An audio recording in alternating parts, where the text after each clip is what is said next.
하나님의 말씀을 봉독하겠습니다. 출애굽기 16장 1절에서 12절까지의 말씀입니다. 구약성경 105면에 있습니다. 출애굽기 16장 1절에서 12절까지의 말씀을 봉독하겠습니다. 이스라엘 자손의 온 회중이 엘림에서 떠나 엘림과 시내산 사이에 있는 신광야에 이르니 애굽에서 나온 후 둘째 달 15일이라. 이스라엘 자손 온 회중이 그 광야에서 모세와 아론을 원망하여 이스라엘 자손이 그들에게 이르되 우리가 애굽 땅에서 고기 가마 곁에 앉아 있던 때와 떡을 배불리 먹던 때에 여호와의 손에 죽었더라면 좋았을 것을 너희가 이 광야로 우리를 인도해내어 이 온 회중이 주려 죽게 하는도다. 그때 여호와께서 모세에게 이르시되 보라, 내가 너희를 위하여 하늘에서 양식을 비같이 내리리니 백성이 나가서 일용할 것을 날마다 거둘 것이라. 이같이 하여 그들이 내 율법을 준행하나 아니하나 내가 시험하리라. 여섯째 날에는 그들이 그 거둔 것을 준비할지니 날마다 거두던 것에 갑절이 되리라. 모세와 아론이 온 이스라엘 자손에게 이르되 저녁이 되면 너희가 여호와께서 너희를 애굽 땅에서 인도하여 내셨음을 알 것이요 아침에는 너희가 여호와의 영광을 보리니 이는 여호와께서 너희가 자기를 향하여 원망함을 들으셨음이라. 우리가 누구이기에 너희가 우리에게 대하여 원망하느냐. 모세가 또 이르되 여호와께서 저녁에는 너희에게 고기를 주어 먹이시고 아침에는 떡으로 배불리시리니 이는 여호와께서 자기를 향하여 너희가 원망하는 그 말을 들으셨음이라. 우리가 누구냐. 너희의 원망은 우리를 향하여 함이 아니요 여호와를 향하여 함이로다. 모세가 또 아론에게 이르되 이스라엘 자손의 온 회중에게 말하기를 여호와께 가까이 나아오라. 여호와께서 너희의 원망함을 들으셨느니라 하라. 아론이 이스라엘 자손의 온 회중에게 말하매 그들이 광야를 바라보니 여호와의 영광이 구름 속에 나타나더라. 여호와께서 모세에게 말씀하여 이르시되 내가 이스라엘 자손의 원망함을 들었노라. 그들에게 말하여 이르기를 너희가 해질 때에는 고기를 먹고 아침에는 떡으로 배부르리니 내가 여호와 너희의 하나님인 줄 알리라 하라 하시니라. 아멘. 오늘 보신 출애굽기 16장에서는 그 앞에 있었던 14장과 15장과 너무나 돌변한 이스라엘 백성들의 현장을 보게 됩니다. 출애굽기 14장은 홍해를 건너는 이야기고 15장에서는 그 일로 모세와 이스라엘 온 백성이 함께 주를 찬양하는 노래로 가득합니다. 바로를 굴복시키기 위하여 10가지 재앙을 보았고 홍해 앞에서 갈 길을 갈 수 없었던 자리에서도 하나님께서 바다를 가르사 이스라엘을 길을 내고 쫓아오던 애국 군대는 덮어버린 이 놀라운 사실로 잠깐 그 앞에 15장을 보시면 이렇게 모세와 이스라엘이 노래를 합니다. 이때 모세와 이스라엘 자손이 이 노래로 여호와께 노래하니 일러스되 내가 여호와를 찬송하리니 그는 높고 영화로우시며 말과 그 탄자를 바다에 던지셨음이로다. 여호와는 나의 힘이여 노래시며 나의 구원이시로다. 그는 나의 하나님이시니 내가 그를 찬송할 것이요 내 아버지의 하나님이시니 내가 그를 높이리로다. 이것은 모세가 대표로 되어 있지만 모세와 그 백성이 부른 노래 그리고 역사입니다. 홍해를 바다가 갈라지고 이스라엘을 구원해낸 놀라운 하나님의 개입을 하나님의 하나님 되심을 보았습니다. 그리고 오늘 본 16장에서처럼 그들이 줄입니다. 아주 쉽게 이 두 문제의 어려움을 대조하자면 바다를 가르고 길을 내신 하나님이 다음날 아침 밥상은 안 차려주시더라 하는 것입니다. 그러니 우리 모두가 한국교회의 부흥시대에 경험한 것처럼 아니 한국교회 전체를 놓고 잠깐 일별해 보면 순교의 시대가 있었습니다.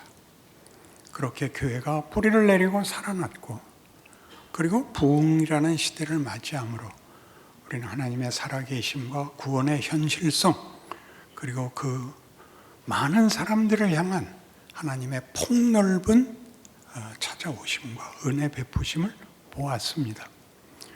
아마 여러분들도 여러분 자신이나 혹은 주변에서 얼마든지 감동을 보셨을 텐데, 문제는 감격하고 평생을 주를 위하여 살리라 그렇게 우러댔던 다음날 아침에 일상이 조금의 양보도 없이 발톱을 세우고 다시 덤벼들어서 우리는 지금같이 살 수밖에 없게 되었습니다.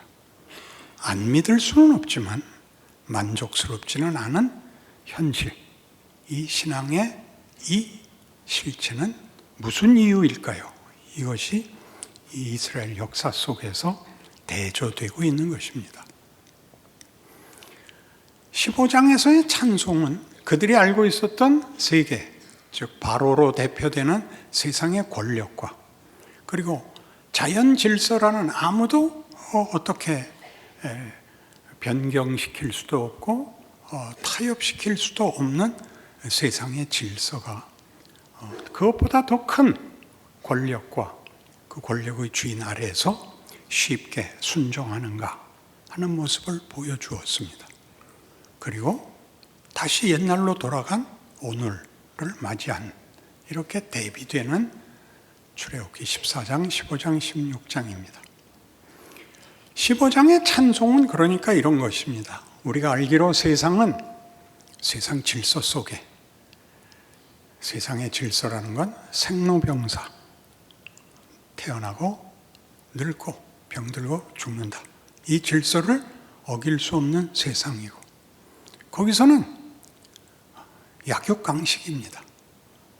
약한 자는 먹이가 되고 강한 자가 다 그 모두를 혼자 홀로 소유하게 됩니다.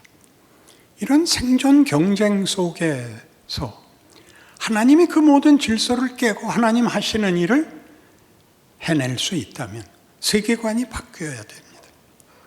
세상은 우리 믿는 고백대로, 사도신경의 고백대로 창조주가 계시고 우리는 그의 사랑을 입은 자녀고, 하나님과 분리됐던 우리의 인류 역사에 하나님이 개입하사 하나님의 자녀 삼으사 부활이라는 모두를 새롭게 그 창조를 결실하는, 완성하는 종말이 있다. 이런 세계관에 우리가 들어오게 되었습니다. 그렇다면 이런 세계관 속에서 이 세계관, 우리가 몸담고 살고 있는 세계의 질서를 무너뜨릴 수 있는, 아니 그 질서가 할 수 없는 일을 하시는 이가 왜 우리 감격한, 고백한, 결심한 우리에게 다시 옛 세상 속에 놔두시는가 하는 문제가 되죠.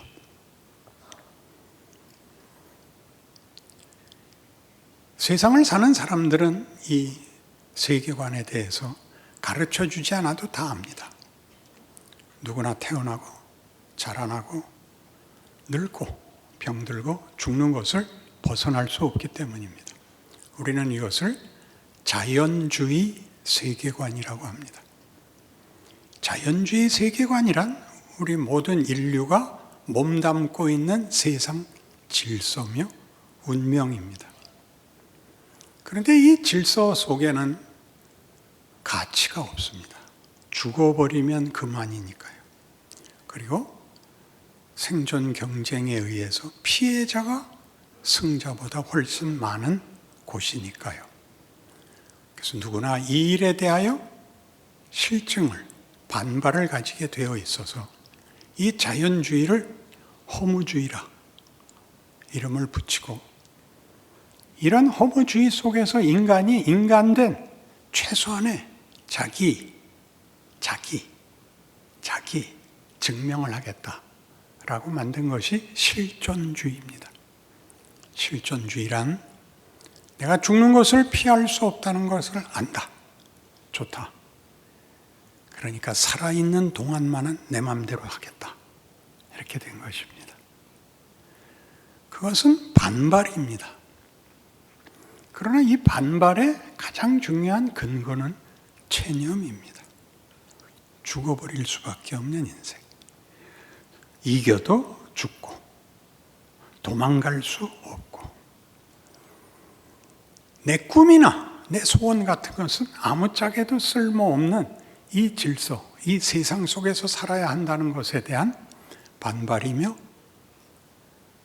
보복이며 체념이며 원한입니다.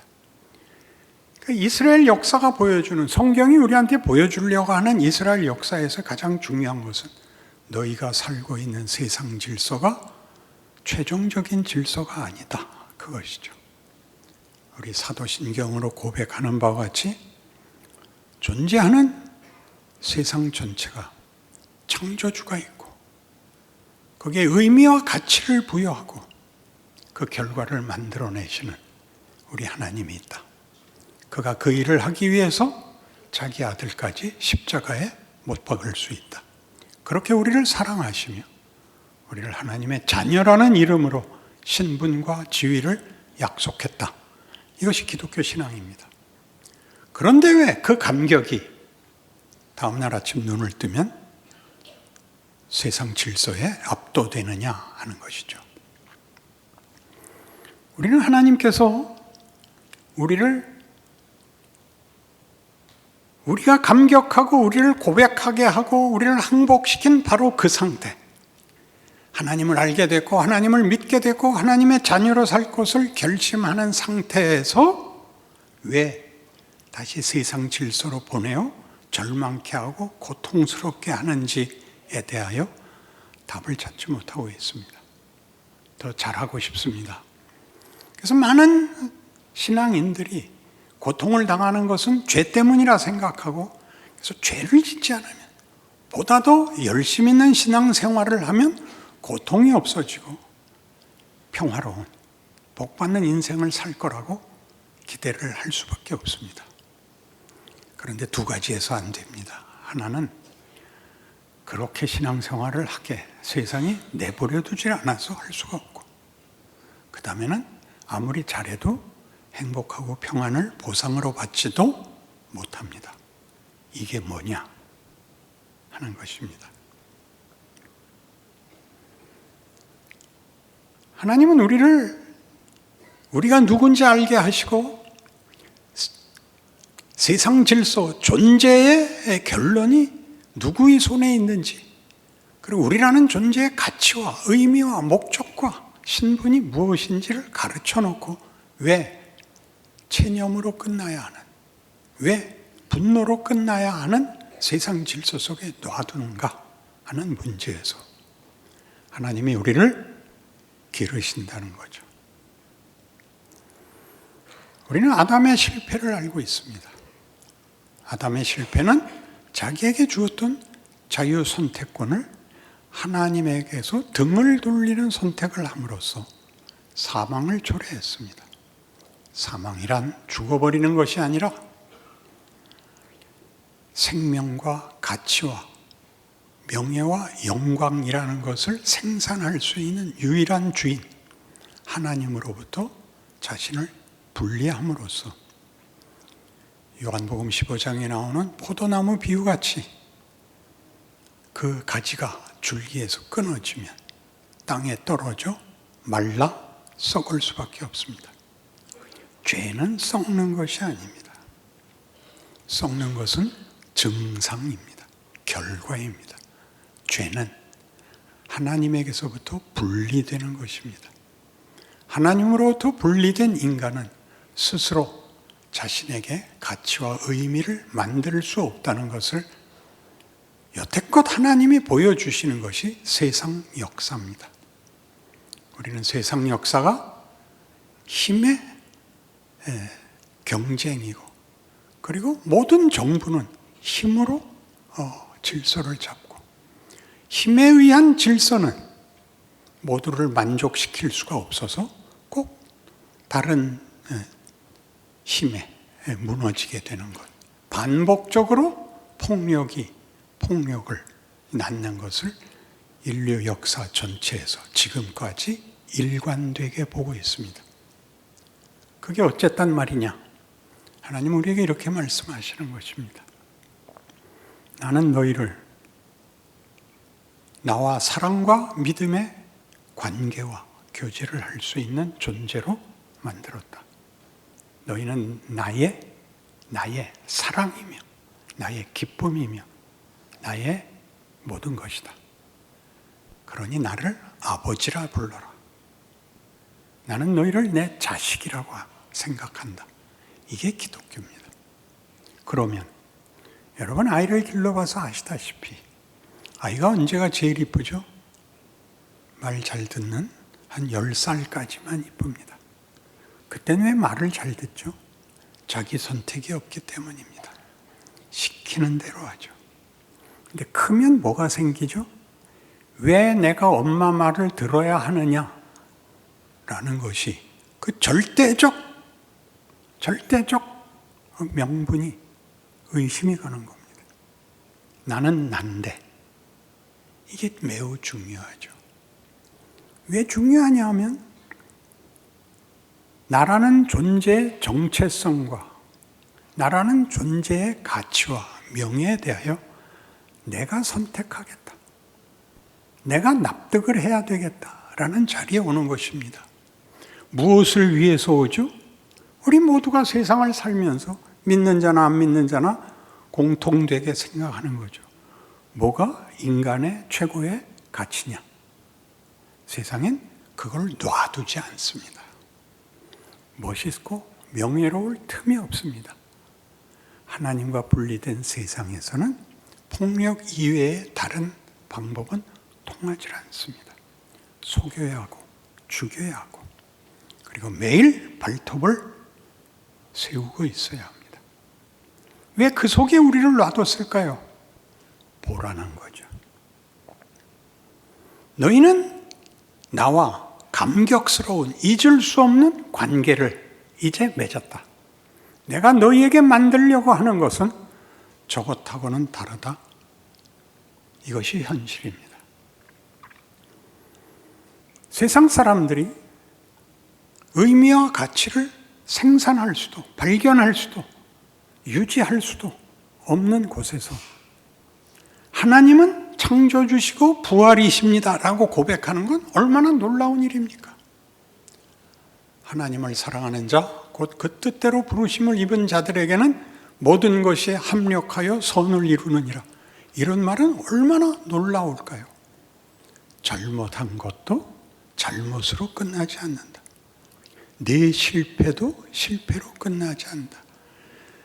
네가 죽어도 죽음이 운명이지 않다. 이게 기독교가 하는 얘기입니다. 그렇게 하실 거면 뭘 이런 복잡한 방법을 쓰십니까? 처음부터 그냥 쉽게 선악과 같은 거 만들지 마시고 생명나무로 먹이시고 매일 형통하고 서로 만나면 웃고 그게 5살인 겁니다. 5살, 6살. 그럼 왜 안 되죠? 인간이란 자주권을 가져야 합니다. 자신이 선택을 해야 되는 자리까지, 가치를 분별하는 자리까지 가야 됩니다. 그걸 예수로 보이시는 겁니다. 왜 신약을 예수가 여느냐 하면 구약의 실패가 무엇인지를 가장 극적으로 보이는 것이죠. 나는 너희를 이런 존재로 요구한다. 이것이 성육신입니다. 뺏어서 채우는 것으로는 인간은 명예로울 수 없다. 예수님은 제자들에게 얘기하죠. 나는 섬김을 받으러 온 것이 아니라 섬기러 왔노라. 이런 말들은 이 세상에서는 쓸 수 없는 말입니다. 하나님만 하실 수 있습니다. 하나님만. 그러니까 우리가 우리 자신에 대하여 인간이 무언가, 인생이 뭔가, 운명이 무언가를 얘기할 때 우리가 다른 세계관에 불려왔다는 사실을 모르면 우리가 받는 고통들이 죄란 이런 것이거나 인간은 이 속에서는 아무런 가치도 발견할 수 없구나 라고 반면교사로 인생을 살아야 하는 것입니다. 예수께서 이 땅에 오셔서 그가 누군지를 알아보지 못하는 인생들 앞에서 하나님의 구원을 이루십니다. 여러분 잘 아시다시피 너희는 나를 누구로 하느냐? 주는 그리스도시요 살아계신 하나님의 아들이십니다. 바요나 시몬아 네가 복이 있도다. 이를 네게 알게 하신 이는 혈육이 아니요 하늘에 계신 내 아버지시니라. 너는 반석이라. 내가 이 반석 위에 교회를 세우리니 음부의 권세가 이기지 못하리라. 여기입니다. 여기입니다. 너희가 땅에서 무엇이든지 매면 하늘에서도 매일 것이요 너희가 땅에서 무엇이든지 풀면 하늘에서도 풀리리라. 용서하며 불쌍히 여기며 인간다운 모습을 살아낼 수 있는 유일한 존재, 유일한 세계에 들어와 있는 것입니다. 어느 때쯤 할 수 있을까요? 사춘기를 넘어야 됩니다. 왜 하나님은 평탄한 길을 주시지 않았습니까? 여러분이 사춘기를 겪으면 두 가지 충격적인 깨우침을 받게 되는데, 하나는 왜 싸울까? 다 정직하게 살 수 있잖아. 이렇게 생각하는 전반기를 지나서 다 도둑놈이구나, 다 날강도구나, 살아서 무엇하랴, 인생이 뭐 이렇단 말이냐 라고 죽음을 생각하게 되는 게 사춘기입니다. 그들이 갖다 대는 핑계는 뭐 다른 무엇일지라도 근본적인 절망을 하는 거죠. 이런 인생을 왜 길게 산단 말이냐. 이제 드러나는 겁니다. 하나님이 우리로 이 세상 속에서 하나님 없이 사는 자들의 만행을, 그 더러움을, 그 못난 것을 보게 하심으로 나에게 묻습니다. 너도 저렇게 살면 되냐? 너는 뭐가 인간다운 거라고 생각하냐? 예수 안에 있으면 정말 인간다워집니까? 그렇다. 내가 어디까지 갔나 봐라. 여러분, 가장 놀라운 십자가상 7원의 놀라운 점은 이겁니다. 가상 7원에서 우리를 놀라게 한 거는 아버지여 저들을 사하소서 저들이 자기가 하는 한 일을 알지 못하나이다가 있습니다. 네가 오늘 나와 함께 낙원에 있으리라도 있습니다. 그러나 제가 가장 의미심장하게 여기는 것은 내가 목마르다입니다. 무슨 뜻일까요? 아버지여 저들을 사하소서도 아버지께 한 것이고, 나의 하나님 어찌하여 나를 버리시나이까도 아버지께 한 것이고, 오늘 내가 나와 함께 있으리라도 주인으로 하시는 말씀인데, 내가 목마르다는 가장 낮은 자리에서 동료에게 하는 말입니다. 동료에게. 그 앞에 있었던 사람들은 누군가요? 십자가 앞에 있었던 사람들은 동료가 아닙니다. 그들은 로마 군사들이었고, 그들은 차라리 바라바를 놓아주면 놓아줬지 저자는 십자가에 죽여야 됩니다라고 저들의 배신감으로 저주하고 죽여버린 자들을 예수는 그들에게 내가 목마르다라고 얘기하심으로 우리를 동료로, 가족으로 끝까지 대하십니다. 여러분이 세상을 살면서 세상의 악함과 도전들에 대하여 나 이렇게 밤낮 질 수만은 없어 해서 보복을 하는 것을 벗어나 그들을 동료로 삼고 가족으로 삼는 다른 종족, 다른 인격, 다른 반응을 해보라는 겁니다. 실천의 문제가 아니라 배우라는 거죠. 인간이란 이래야 되는 거예요. 나도 너한테 똑같은 말 해줄 수 있지만 내가 예수 믿기 때문에 참는다. 이렇게 말하는 건 IQ 한 자리나 하는 얘기입니다. 그런 말은 멋있게 해야 되는 겁니다. 의미심장하게 웃고 말아야죠. 형편에 맞는, 문맥에 맞는 걸 해야죠. 그 분위기에, 그 설정에. 악당들은 얼마나 잘하는지 아십니까? 여러 번 얘기하지만 몇 죽을 때도 곱게 안 죽습니다. 다리를 자르면 살 수 있는데 다리 잘린 꼴은 난 못 보여준다. 기다려라. 그가 온다. 왔다. 너 저 동굴에 가봐라. 내 엄마와 내 동생이 어디 있는지 가봐라. 우리 싸움은 아직 끝나지 않았어. 으하하하. 악당이 악역을 하듯이 너희는 다르게 해라. 왜 한 분뿐이냐. 여러분 인생 속에서 이걸 하는데 평생이 걸리는 겁니다. 못합니다. 내가 정말 참고 참았어. 이 말만은 안 하려고 그랬어. 그 얼마나 많았습니까? 다음엔 하지 마십시오. 그 말만은 하지 마십시오. 넌 지옥 간다. 갈 거잖아요. 그러니까 놔두세요. 이렇게 오는 겁니다. 이렇게 어른이 되는 겁니다. 왜 하나님은 이 방법을 택하셨나요? 여러분, 이게 쉽다고 생각하면 안 됩니다. 하나님은 당신이 하나님인 것을, 그의 아들을 죽이는 것이 쉽습니까? 자기가 죽는 게 쉽습니까? 여러분, 부모된 마음으로 해보십시오. 부모가 죽는 게 더 쉽습니다. 자식을 죽이지는 못합니다.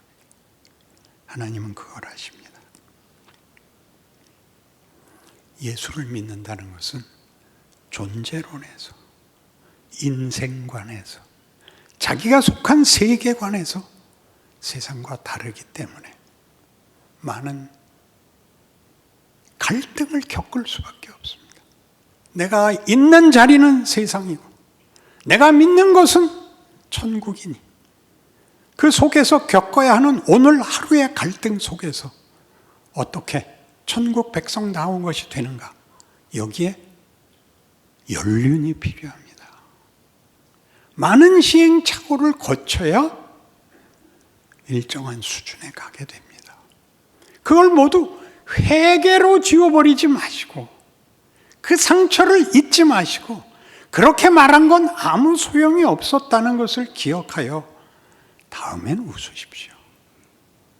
다음엔 그저 웃고 돌아서십시오. 그리고 그 다음에는 넌 참 내 친구야. 나한테만은 솔직한 말을 하는구나. 까지 가셔야 되는 것입니다.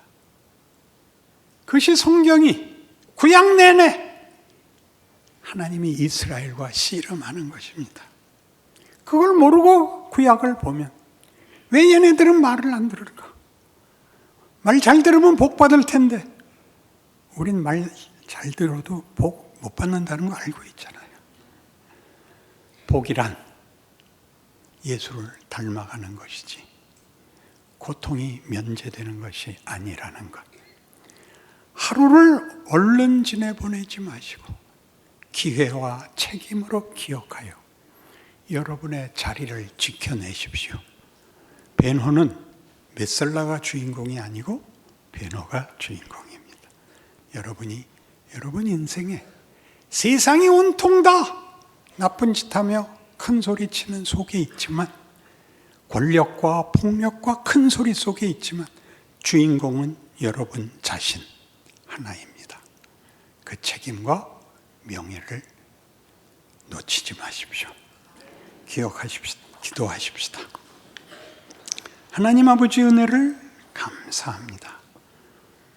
우리로 이 땅에서 하나님 없는 모습을 보게 하사 하나님을 아는 자의 명예와 영광을 채우십니다. 배우게 하십니다. 기르십니다. 우리의 나이는 헛먹는 것이 아닙니다. 우리는 하나님의 자녀다워지고 예수님을 닮아가고 부활에 동참합니다. 저 죽어가는 자들 앞에 여기 길이 있다. 여기 명예가 있다. 여기 보상이 있다. 말할 수 있는 우리의 인생, 우리의 현실, 우리의 실존이 되게 하여 주시옵소서. 예수님 이름으로 기도합니다. 아멘.